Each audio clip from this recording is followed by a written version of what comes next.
Kuld on rasketel aegadel inimestele tundunud alati lollikindel investeering. Ka paljudel eestlastel on praegu sukas ääres näiteks selliseid Austraalia kuldmünte. Paljud neist ilmselt ei tea, et märkimisväärne osa sellest väärismetallist pärineb kaevandustest, mille rajas Eesti mees. Arvi Parbo edulugu Austraalias on ühelt poolt tõestus teadusliku mõtte võidukäigust, teiselt poolt on see põnev nagu seiklusfilm. Ärimehed on, kes ostavad ja müüvad. Mina olin, kes tootis ja müüs. Kui te tahate me nimetada, siis nimetage mind tööstoriks. See on lugu Läänemaa poisist, kes sõja tõttu perest ära lõigatuna ja ainult 2 kätt taskus tõusis teisel pool maakera suurtöösturiks, kelle alluvuses oli tipphetkel 80 000 inimest. Mehest, kes samal ajal, kui tema vennad saadeti Stalini sunnitöölistena Siberi kaevandustesse, õppis mäeasjandust vabatahtlikult ja avastas maailma ühe kõige rikkalikuma maardla. Eesti immigrandist, kes pälvis nii Briti kuninganna aadlitiitli kui rahvasuus mäekuninga hüüdnime. Aga see on ka lugu, kuidas oma ajast ees teadus ja tehnoloogia viisid eesmärgini, mis algul tundus utoopiline. He was just an incredibly good creator of a place to make great success.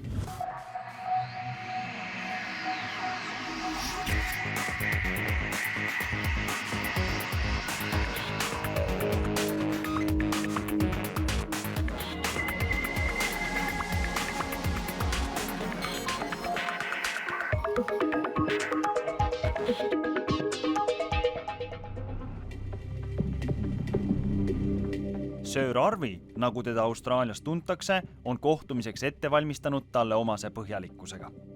Tema Melbourne'i kodu söögitoa laual on reas mineraalid kaevandustest, mida 83-aastane tööstur ligi pool sajandit juhtis. See on nagu väljavõte Mendelejevi tabelist. See on rauamaak, see on niklimaak, see on fosforiit. Uraan, jah. See on vask, see on alumiinium.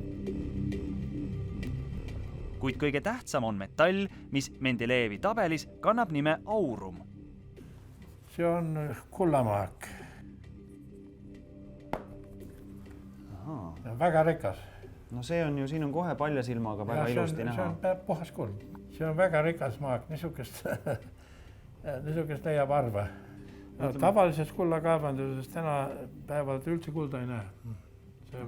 Kontsentratsioon on nii väike. See kraad on maa-aluses kaevanduses 3 grammi tonni kohta. Maapealses karjääris 1 gramm tonni kohta. Ja sellest hoolimata tasub kaevandada? Seda tasub kaevandada, jah. Kuld pole aukohal mitte ainult seepärast, et ta on kõige hinnalisem, vaid et sel on Parbo saatuses eriline koht.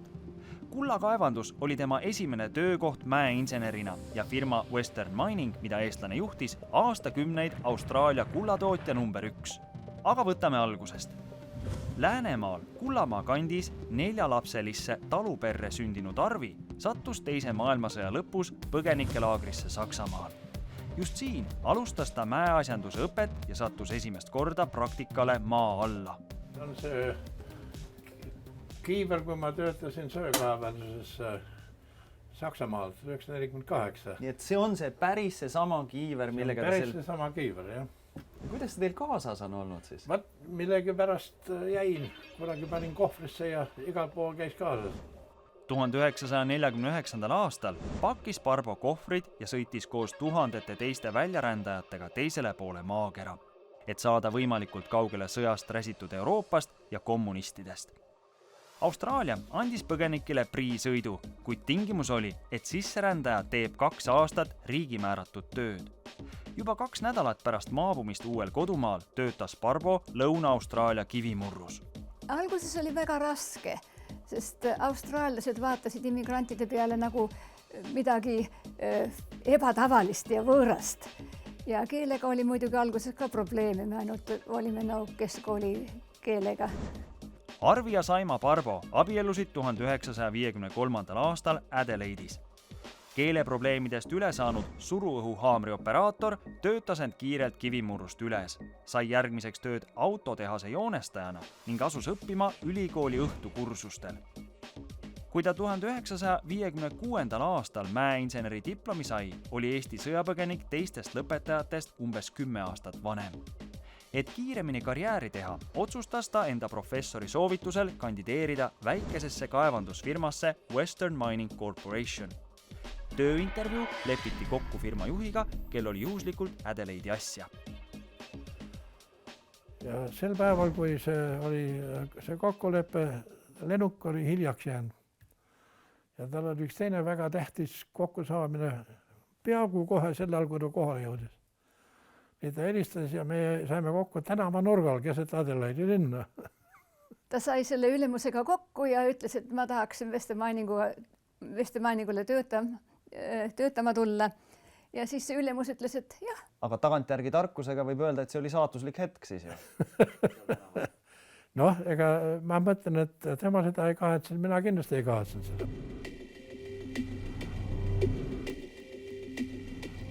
Kui Barbo algul palgale võeti ja Austraalia Kõnnumaale tööle saadeti, oli Western Mining pisifirma, kellele kuulus 3 kullakaevandust. See-eest oli tal pooleli palju projekte maardlate leidmiseks ja mis veel tähelepanuväärsem, selleks kasutati võtteid, mis toona tundusid väga uuenduslikud. Firmal oli seetõttu isegi konkurentide pandud hüüdnimi Wasting Money Corporation, raha raiskamise korporatsioon. Western Mining oli algusest peale hakanud suurt rõhku panema just geoloogiale ja muudele teadustele, tehnoloogiale. Et nendel oli niisugune arvamine, et tehnoloogia ja teaduste kasutamisega on suuremad võimalused midagi leida, kui lihtsalt oma nina järele käia. Ja toona see oli uus asi. Toona see oli uus asi, jah. Seda isegi naeru vääristati. See ei olnud tavaline ja paljud inimesed naersid sellele, jah. Western Mining veel alguses tegi midagi veel imelik, kui nad hakkasid õhus pildistama. Õhufotograafia, sellal see oli ka väga lapse kingades. They were initially a very small company, so they just knew that they had to do things differently. They had to be smarter and more nimble on their feet, and that was their culture, as well as just primarily just being explorers. They just knew they had to spend money on finding things and being good at it and being better than others at some of those key things. So it just had that unconventional approach all along, and that's what really created such a great success in the end. Kes viimasena naerab, ütleb kõnekäänd. Kulus üksjagu aega, raha ja närve, aga taktika kandis vilja. Firma, mis seni tegeles ainult kullaga, avastas suure boksiidi maardla ning pisut hiljem nikli leiukoha, mis mõlemad pandi rekordkiirusel tööle. Seda mööda, kui avastati maardlaid ja avati uusi kaevandusi, vajati ka uusi juhte. 1968, 12 aastat pärast firmasse tulekut, sai Barbost kogu Western Miningu tegevjuht.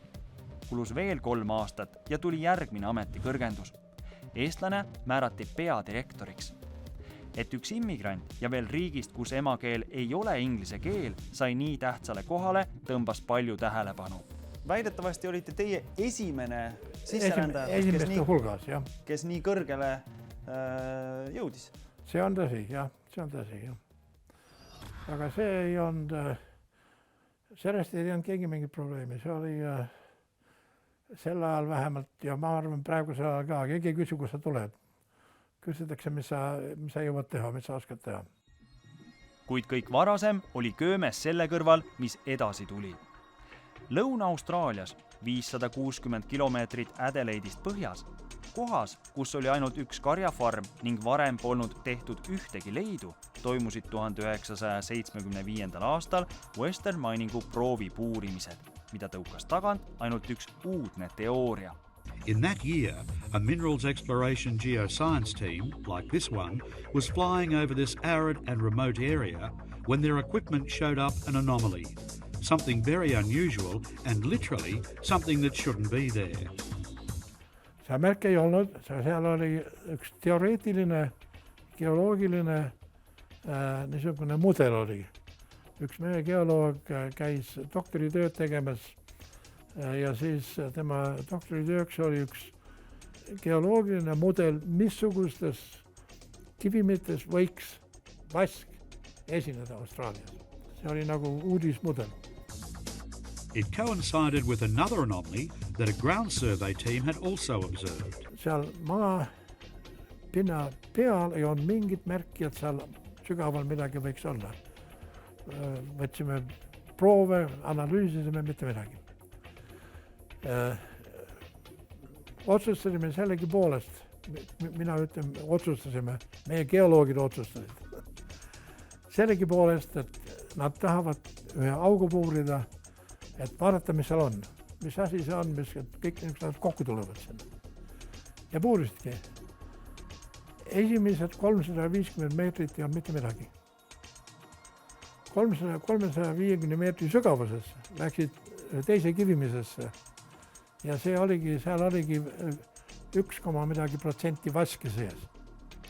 See näitas, et te olete õigetel jälgedel. Me oleme leidnud mingisuguse koha, kus on midagi erakordset. Seal võib midagi olla. They drilled on and, with their 10th hole, intersected the huge ore body that is today Olympic Dam. Kes seda protsessi on kirjeldanud, on ikkagi öelnud, et teie olite selle ürituse selline patroon või kes kaitses seda, et jah, et me ei jäta järgi seda otsimist. See on õigus, jah. See on õigus, seda ma tegin. Maardla, mis ristiti nimega Olympic Dam, oli ajalooline leid ja nii oluline rahvusliku uhkuse allikas, et selle avastamisest kirjutati veel 2010. aastal eraldi raamat. I mean, if you look at the value of the minerals in the ground, it's something like $1 trillion, US dollars or Australian dollars. It's about the same at the moment, but you know, it's the biggest mineral deposit in the world in terms of the value of minerals in the ground. Praeguste hindade järele, kui te hinnata kogu seda metallide sisaldavust, mis seal on. See on vask ja siis uraan ja kuld ja hõbe. Ja arvestate tänaste hindadega, siis see on kõige väärtuslikum maadla maailmas, mis on kunagi leitud. If you dug it all up and poured it into a major football stadium that we have here, it would fill it about 2,000 times over. You know, it's just enormous.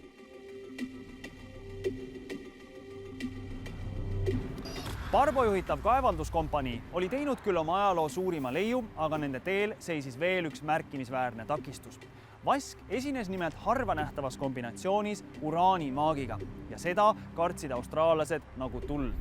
It was a very puzzling discovery because they didn't really know what the rocks were that they'd found copper in for a start, but they found uranium unexpectedly, and that was a hugely complicating factor because this was in the late 70s and there was 3 Mile Island in America. It happened, there was in 79. There was a lot of movement against uranium and uranium mining. The amazing thing about the development story is that in theory the mine couldn't go ahead from the very beginning. You know, they had uranium, so you'd think, well, okay, we stop here. I guess there's no point. But RV and Western Mining, they did persist with saying, well, let's just see how big it is. Let's just see what sort of mine we could really build here. And let's see what it would be worth to South Australia and Australia if we could go ahead and mine it. And it was a very pragmatic and sensible approach because in the end they showed they had just a fabulous mine, a fabulous ore body. So it was a gamble and a high-stake gamble. It was a gamble.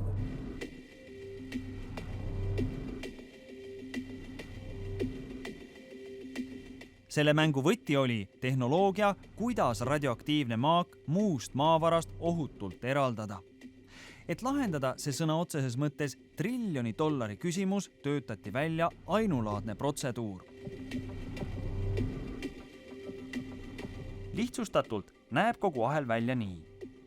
Iga päev kaevandatakse enamasti kaugjuhitavate droonidega umbes 25 000 tonni maaki. Elektrirong toob maagi mööda koridore purustajasse, mis asub 450 meetri sügavusel maa all.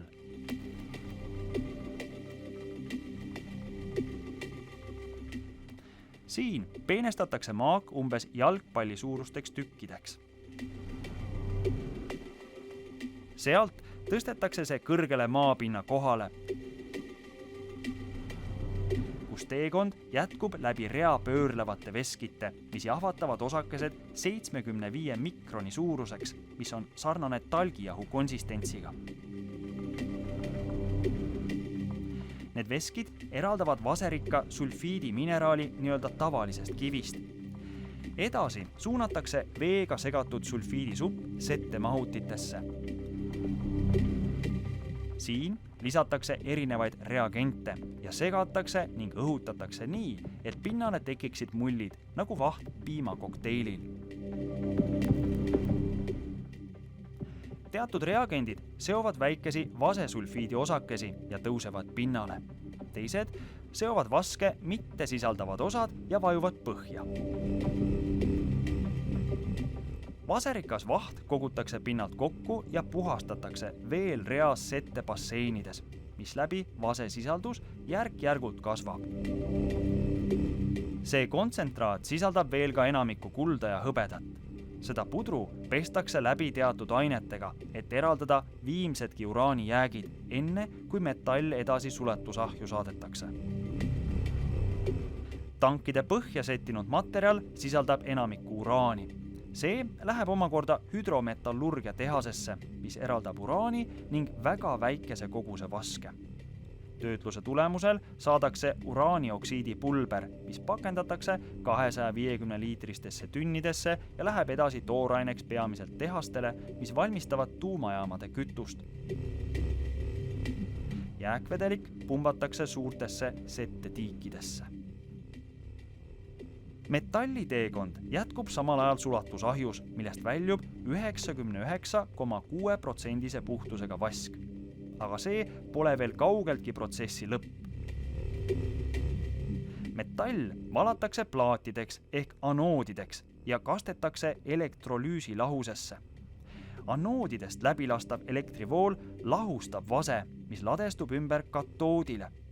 Sel ümberpaiknemise teekonnal kaob vasest viimnegi üleliigne ebapuhtus. Kuid see puru, mis vanni põhja jääb, pole sugugi praht, vaid vastupidi. Korjatakse hoolega kokku, sest just see sisaldab kulda ja hõbedat.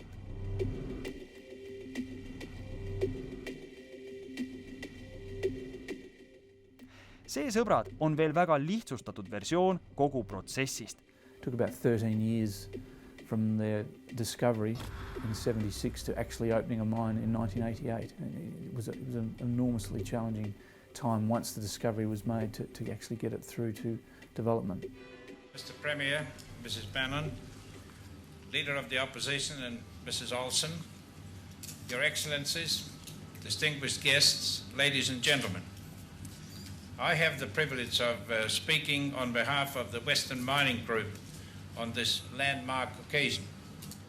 It has taken 13 years from discovery to get where we are today.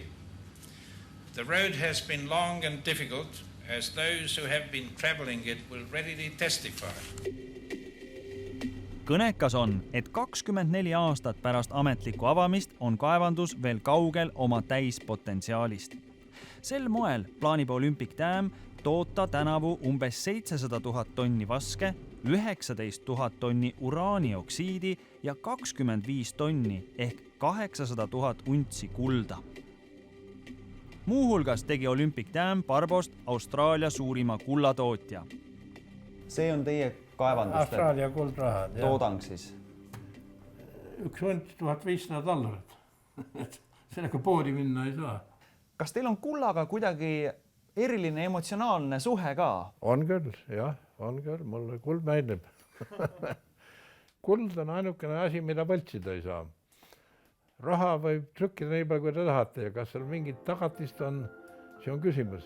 Kulla tulevik on ikka sama, sellepärast, et kulla olemasolu suurust ei saa muuta, see on fakt. Kaevanduse ja rikastamistehase ümber keset kuuma ja kuiva kõnnumaad kerkis linn nimega Roxby Downs, kus elab täna umbes 5000 inimest. Juba 1978. aastal sai Arvi Barbo Inglise kuningannalt Austraalia tööstuse edendamise eest Sööri tiitli. Ta on ainus eestlane, kes selle pälvis. Elupõlise kullakaevurina on Söör Arvi isiklikul vapil kujutatud kuldne mutt ja Eesti patrioodina sinimust-valged värvid.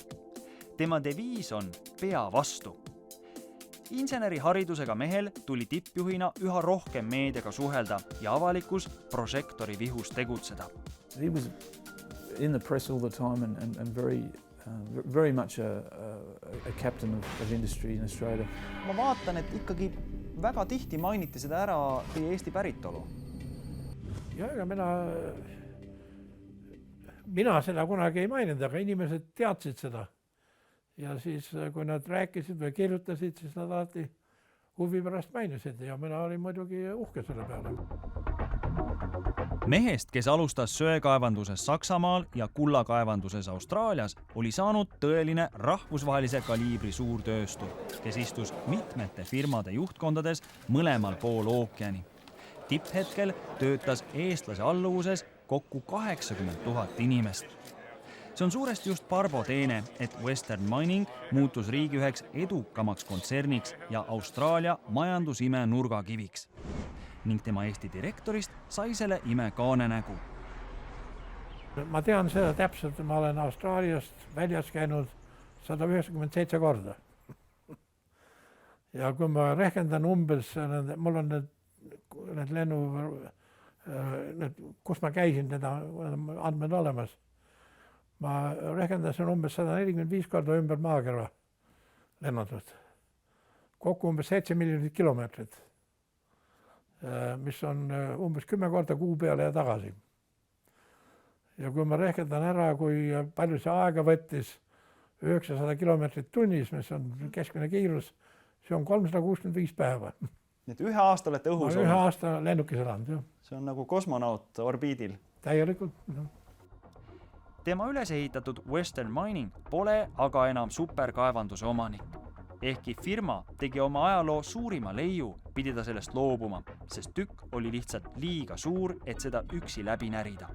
2005. aastal ostis VMC ära maailma suurim kaevandusfirma VHB Billiton. Kui Parbo karjääri alguses arvutati firma väärtuseks tänapäeva rahas umbes $50 miljonit, siis müügi ajal maksis VMC $16 miljardit, mis on 320-kordne kasv. Parbo ise pidas müüki odavaks ja ennatlikuks, aga paadunud turumajanduse pooldajana mõistab. Äriookeanis on alati suurem haikala, kes väiksema alla neelab. Suuremad kalad söövad väiksemad kalad, täpselt, see on õigus. It's certainly sad because that company and the culture really didn't survive beyond that takeover.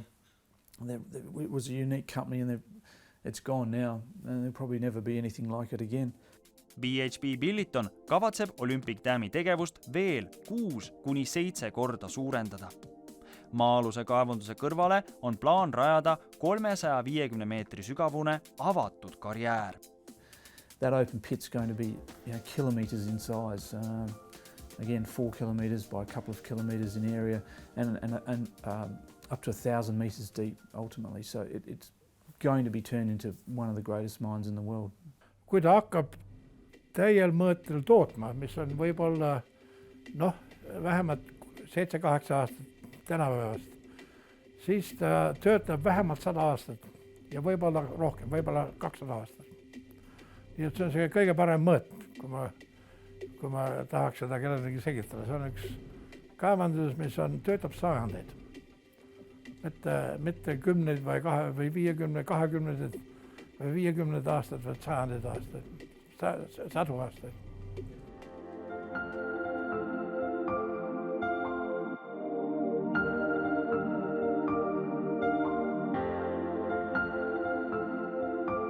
Maailma kõige rikkalikuma maardla avastanud ja tänu eestlaslikule Jonnile ning tipptehnoloogiale sellega käima pannud Arvi Parbo oleks võinud pensionile minna 65-aastaselt, aga töötas peaaegu 10 aastat kauem. Ehkki pärast taasiseseisumist kirjutati Eesti varakapitalistlikus pressis, et Parbo on ilmselt maailma rikkaim eestlane, veedab mäekuningas oma vanaduspõlve tagasihoidlikus majas Melbourne'is, mille peamine luksus on hiiglaslik aed ja rikkus ilusad mälestused. Ma olen õnnelik, ma kogu oma elu töötasin sel alal, mis mind tõesti huvitas, mis mulle meeldis. Ja sellest olenevalt võimalikult, et ma siis tegin ka head tööd. aga siis kõige tähtsam asi oli, et ma olin õigel ajal õigel kohal. Õige firmaga, õigete kolleegiga töötasin kokku, kellega sain hästi läbi. Ja ülemustega ja alluvatega. Alluvatega läbi saamine on sama tähtis kui ülemustega läbi saamine, sellepärast, et kui te olete firma juht, siis need, kes teile töötavad, on sama tähtsad, võib-olla veel palju tähtsamad kui need, kellele te töötate.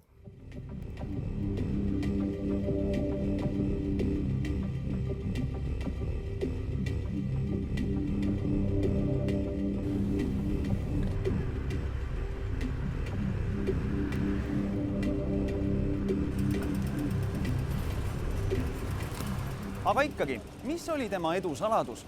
Kuidas sai vaesest immigrandist Austraalia majandusime üks autoreid? Arvi Parbo sõnul võib rääkida sihikindlusest, teadmiste janust, isegi õnnest. Aga päeva lõpuks olid need õiged inimesed, kes unistused ellu viisid. Seega olid inimesed see tõeline varandus, mida ta läbi elu otsis.